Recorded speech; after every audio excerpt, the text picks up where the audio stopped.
Hi అండి, నమస్తే. నేను మీ దేవి. వెల్కమ్ టు నాదే క్రియేషన్స్. ఈరోజు వీడియోలో మనం టమాటాలు అలాగే ఆనియన్స్తో బండి మీద దొరికే స్టైల్లో ఒక టేస్టీ చట్నీ రెసిపీని అయితే చూద్దాం.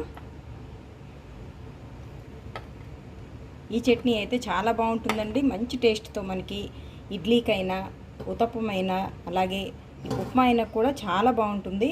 దేనికైనా ఇది సూపర్ కాంబినేషన్. మరి ఎంతో టేస్టీగా చాలా ఈజీ ప్రాసెస్లో తక్కువ టైంలో ప్రిపేర్ అయ్యే ఈ ఆనియన్ టమాటా చట్నీని ఎలా ప్రిపేర్ చేసుకోవాలో ఈరోజు మనం వీడియోలో చూసేద్దాం. మరి ఉల్లిపాయ టమాటా చట్నీ కోసం ఇలా స్టవ్ మీద ఒక కడాయిని పెట్టుకుని దాంట్లో 1 టేబుల్ స్పూన్ వరకు ఆయిల్ని యాడ్ చేసుకోండి. ఆయిల్ కొద్దిగా హీట్ అయిన తర్వాత ఇందులో కట్ చేసి పెట్టుకున్న పచ్చిమిర్చి ముక్కలు మీ టేస్ట్ని బట్టి వేసుకోండి. అలాగే వెల్లుల్లి, కొద్దిగా పచ్చికరివేపాకు వేసేసి 1 నిమిషం పాటు ఫ్రై చేయండి. ఇలా కొద్దిగా ఫ్రై అయిన తర్వాత దీంట్లో 1 టేబుల్ స్పూన్ వరకు పచ్చిశనగపప్పును వేసేసి దీన్ని మొత్తాన్ని ఫ్రై చేసుకోవాలి. ఈ పచ్చిశనగపప్పు మనకి క్రిస్పీగా వేగిపోయింది. అలాగే పచ్చిమిర్చి అవి కూడా ఫ్రై అయిపోయాయి కదా. ఇందులో ఇప్పుడు ముక్కలుగా కట్ చేసి పెట్టుకున్న ఒక medium size onion, 2 medium size టమాటాలు, ఒక హాఫ్ స్పూన్ వరకు జీలకర్ర, మీ టేస్ట్కి తగ్గట్టుగా సాల్ట్, కొద్దిగా పసుపు వేసుకున్న తర్వాత వీటన్నిటిని ఒకసారి బాగా మిక్స్ చేయండి.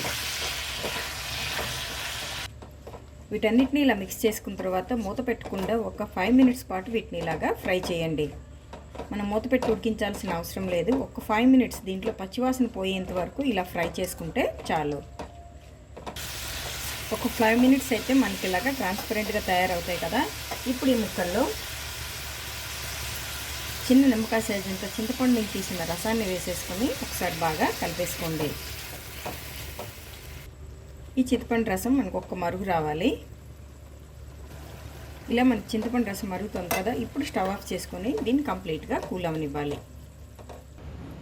ఇది మనకు కంప్లీట్గా కూల్ అయిపోయింది. ఇప్పుడు దీన్ని మిక్సర్ జార్లో వేసుకొని పచ్చడిని ప్రిపేర్ చేసుకోవాలి.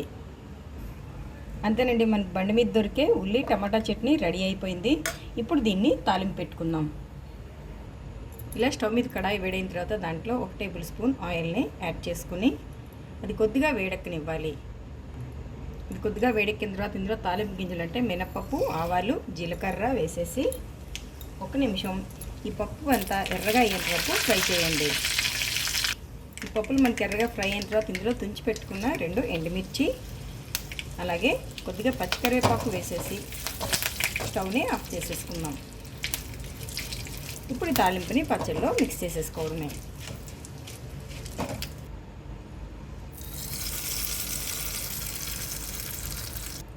అంతే, బండి మీద దొరికే స్టైల్లో మనకి ఆనియన్ టమాటా పచ్చడి రెడీ అయిపోయింది. దీనికి కాంబినేషన్గా ఈరోజు నేను ఇడ్లీలను ప్రిపేర్ చేశానండి. ఇది కేవలం ఇడ్లీయే కాదు, దోశ, ఊతప్పం ఇంకా ఉప్మాకు కూడా చాలా బాగుంటుంది. మీరు ఒకసారి ఈ చట్నీని తప్పకుండా ట్రై చేయండి.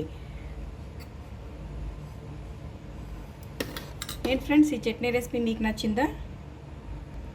ఈ రెసిపీ మీకు నచ్చితే ఒక లైక్ కొట్టండి. అలాగే మీ ఫ్రెండ్స్తో ఈ చట్నీ రెసిపీని షేర్ చేయండి. అలాగే మరిన్ని టేస్టీ రెసిపీస్ కోసం నాదే క్రియేషన్స్ని సబ్స్క్రైబ్ చేసుకోండి. మీరు చేశాక మీకు ఎలా వచ్చిందనేది నాకు కామెంట్ సెక్షన్లో తెలియచేయండి. Thank you for watching.